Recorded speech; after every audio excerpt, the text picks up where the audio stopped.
ஆண்டவராகிய இயேசு கிறிஸ்துவின் இனித நாமத்தினாலே இந்த தபசு காலத்தின் 35வது நாளுக்காக ஆண்டவருக்கு நன்றி செலுத்துகிறேன்.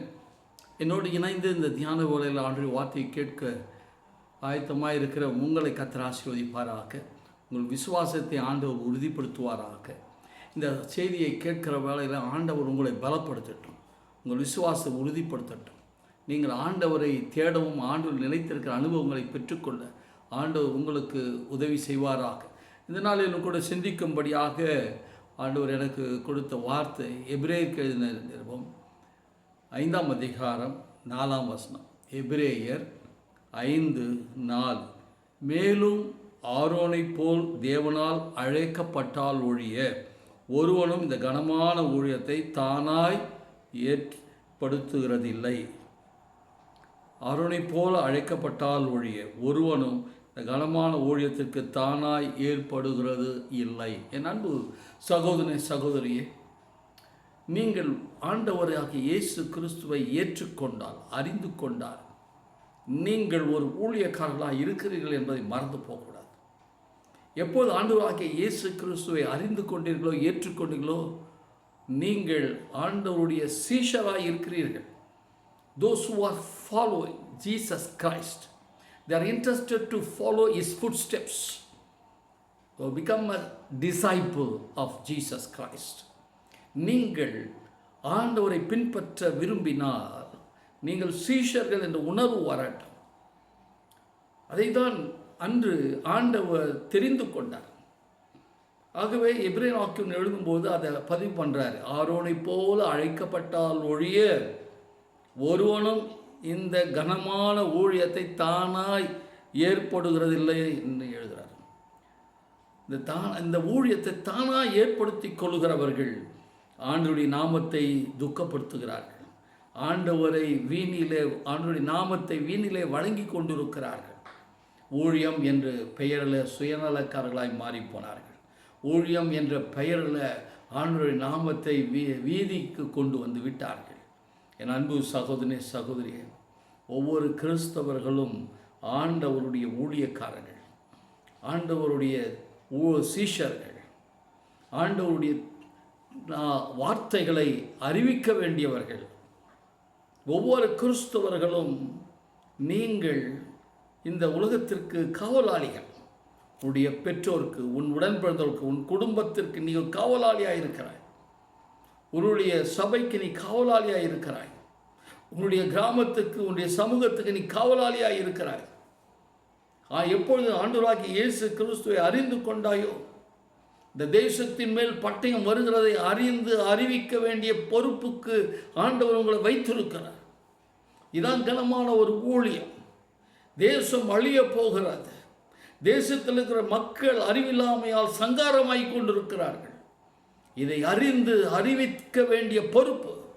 This is the greatest responsibility to safeguard our society, our children, our generation. You are called to be a disciple. என் அன்பு சகோதரனே, சகோதரியே, இந்த தியான வேளையில் எந்த நிலையிலிருந்து, எந்த சூழலில் நீங்கள் கேட்டுக்கொண்டிருக்கிறீர்கள் என்பதை ஆண்டவர் அறிந்திருக்கிறார். நீங்கள் ஆண்டவருக்கு தேவை. ஆண்டவருடைய நாமத்தை மகிமைப்படுத்துவதற்கு நீங்கள் சாட்சியாக இருக்க வேண்டும். அதனால தான் இயேசு சொன்னார் மலை பிரசங்கத்தில், நீங்கள் இந்த பூமிக்கு உப்பாய் இருக்க வேண்டும், நீங்கள் இந்த உலகத்திற்கு ஒளியாய் இருக்க வேண்டும் என்று சொன்னார். என் அன்பு சகோதரனே, சகோதரியே, ஆண்டவர் உங்களுக்குள்ளே கிறிஸ்துவின் வித்து வைத்திருக்கப்பட்டிருக்கிறார். நீங்கள் கிறிஸ்துவின் சாயலில் இருக்கிறீர்கள். தேவ சாயலில் உருவாக்கப்பட்டவர்கள், தேவ சாயலில் நீங்கள் வணையப்பட்டவர்கள். தேவ சாயல் உங்களுக்குள்ள ஆண்டவர் வைத்திருக்கிறார். உங்கள் வெளிச்சம் மற்ற முன்பாக பிரகாசிக்க வேண்டும் என்பதுதான் ஆண்டவருடைய நோக்கமாயிருக்கிறது. என் அன்பு சகோதரனே, சகோதரியே, ஆண்டவர் உங்களை அழைக்கிறார். மத்தேயு சுவிசேஷம் 5ஆம் அதிகாரம் 16ஆம் வசனத்தில், இவ்விதமாய் மனுஷர் உங்கள் நற்கிரியைகளை கண்டு பரலோகத்தில் இருக்கிற உங்கள் பிதாவை மகிமைப்படுத்தும்படி உங்கள் வெளிச்சம் மற்ற முன்பாக பிரகாசிக்கணும்னு சொல்றார். ஆகவே இந்த கனமான ஊழியத்தை செய்வதற்கு நீங்கள் தேவை. உங்களுடைய படிப்பு, உங்களுடைய வேலை, உங்களுடைய திறமை, உங்கள் தாளந்துகள், உங்களுடைய அனுபவங்கள் தேவை. நீங்கள் எந்த வயதை ஒத்தவர்களாக இருக்கலாம், படிக்கிறவர்களாக இருக்கலாம், வேலை செய்கிறவர்களாக இருக்கலாம், ஓய்வு பெற்றவர்களாக இருக்கலாம், திருமணமானவர்களாக இருக்கலாம், திருமணம் ஆகாத பிள்ளைகளாக இருக்கலாம். நீங்கள் இருக்கிற இடத்துல ஆண்டவரை மையப்படுத்துவதற்காக அழைக்கப்பட்டவர்கள். இந்த கனமான இந்த திருப்பணியை செய்வதற்கு நீங்கள் தேவை. அவருடைய ராஜ்யத்தை கட்டி எழுப்புவதற்கு, ஆண்டவருடைய ராஜ்யத்திற்கு இந்த ஆத்தும ஆதாயம் செய்வதற்கு நீங்கள் தேவை. ஆண்டவர் உங்களை அழைக்கிறார்.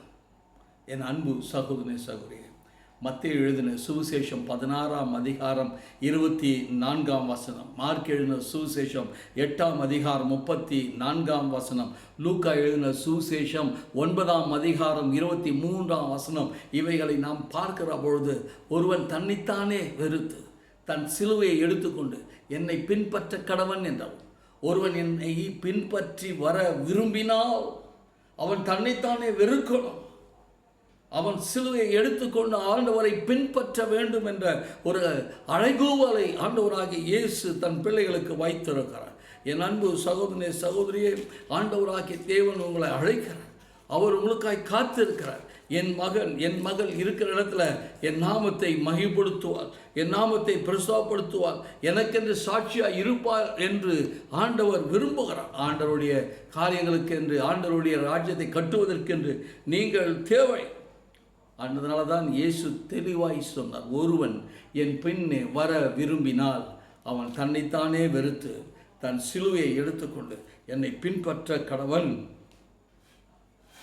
நீங்கள் இன்று ஆண்டவரை பின்பற்ற விரும்புகிறீர்களா? உங்களை ஆண்டவருக்கு ஒப்புக்கொடுங்கள். ஆண்டவர் உங்களை கொண்டு பெரிய காரியங்களை செய்ய விரும்புகிறார். ஆண்டவருடைய சித்தம் நிறைவேறுவதற்கு நீங்கள் தேவை. ஆண்டவருடைய ராஜ்யம் இந்த பூமியிலே நிறுவுவதற்கு நீங்கள் தேவை. நீங்கள் இருக்கிற இடத்துல ஆண்டவருடைய மகிழ்ச்சியும் மகிமையும் வெளிப்பட வேண்டும். ஆக உங்களை ஆண்டவருக்கு ஒப்புக்கொடுங்கள். ஆண்டவரை அறிந்து அறிவிக்கிற காரியங்களை ஈடுபடுங்கள். அதனால தான் ஆரோனை போல அழைக்கப்பட்டால் ஒழிய இந்த கனமான ஊழியத்தை ஒருவன் தானாய் எடுத்துக்கொள்ள முடியாது. அவனை நிர்ணயித்துக் கொள்ள முடியாது. அப்படி நிர்ணயித்துக் கொள்கிறது நிமித்தமாய் அவன் கெட்டு மற்றவரையும் கெடுகிறவனாய் இருக்கிறான். அவன் குருடராய் போய் மற்றவர்களையும் அவன் குருட்டு அட்டத்தில் நடத்துகிறவனாய் மாறிப்போகிறான். ஆண்டவருடைய நாமம் தூஷிக்கப்பட்டு கொண்டு இருக்கிறார். என் அன்பு சகோதரனே, சகோதரியை, நீங்கள் ஆண்டவராகிய இயேசு கிறிஸ்துவை அறிந்தவர்கள், ஏற்றுக்கொண்டவர்களாக இருந்தால் நீங்கள் உங்கள் குடும்பத்திற்கு, உங்கள் திருச்சபைக்கு, நீங்கள் இருக்கிற சமூகத்துக்கு ஆசீர்வாதமாக ஆண்டவரை பின்பற்றுவார்கள். அப்படி இருந்தால் எப்படி ஆண்டவருக்கென்று திருப்பணி ஆற்றுவதற்கு, ஆண்டவர் நாமத்தை மகிமைப்படுத்த எப்படி இருக்க முடியும்? அழகாக லூக்கா எழுதின சுவிசேஷம் 14ஆம் அதிகாரத்தில் ஒரு 3 காரியங்களை ஆண்டவராகிய இயேசு நமக்கு வழியாக அமைத்திருக்கிறார். லூக்கா எழுதின சுவிசேஷம் 14ஆம் அதிகாரம் 26ஆம் வசனம் சொல்லுகிறது, யாதொருவன் இடத்தில் வந்து தன் தகப்பனையும் தாயையும் மனைவியையும் பிள்ளையும் சகோதரர்களையும் சகோதரிகளையும் தன் ஜீவனையும் வெறுக்காவிட்டால் அவன் எனக்கு சீஷனாக இருக்க முடியாதுன்னு எழுதுகிறார். அவனால் சீஷனாக இருக்க முடியாது. குடும்பத்தை சுயநலக்காரனாக இருக்கக்கூடாது. நாம் எப்பொழுது இயேசு கிறிஸ்து அறிந்து கொண்டுமோ, இயேசு உலக ரட்சகர். அவர் ஒரு கூட்டத்திற்கு, ஒரு குழுவுக்கு, ஒரு சபைக்கு சொந்தக்காரர்கள் அல்ல. அவர் உலகத்திற்கு சொந்தக்காரர். உலகத்தின் மீட்புக்காக தன்னையே ஜீவபலியாய் கொடுக்க வந்தவர். ஆகவே உலகத்தின் மீட்பரவர்.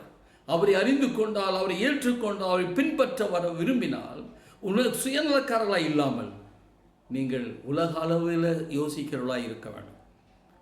என் அப்பா, என் அம்மா, என் கூட பிறந்தவங்க, எங்கள் குடும்பம் என்பதை தவிர்த்து, இது என்னுடைய பாஸ்டர், என்னுடைய சபை, என்னுடைய மக்கள் என்று இல்லாமல் எல்லோரையும் நேசிக்கிறவர்களாக இருக்கணும். எல்லோரோடும் உறவு தொடர்பு இருக்கிறவர்களாக இருக்கணும். எல்லோரும் ஆண்டவருடைய காணியாட்சிக்குள் வர வேண்டும் என்ற விசுவாசம், அந்த நம்பிக்கை, விருப்பம் இருக்க வேண்டும். இன்னும் அநேக ஆடுகள் வெளியே இருக்கிறது.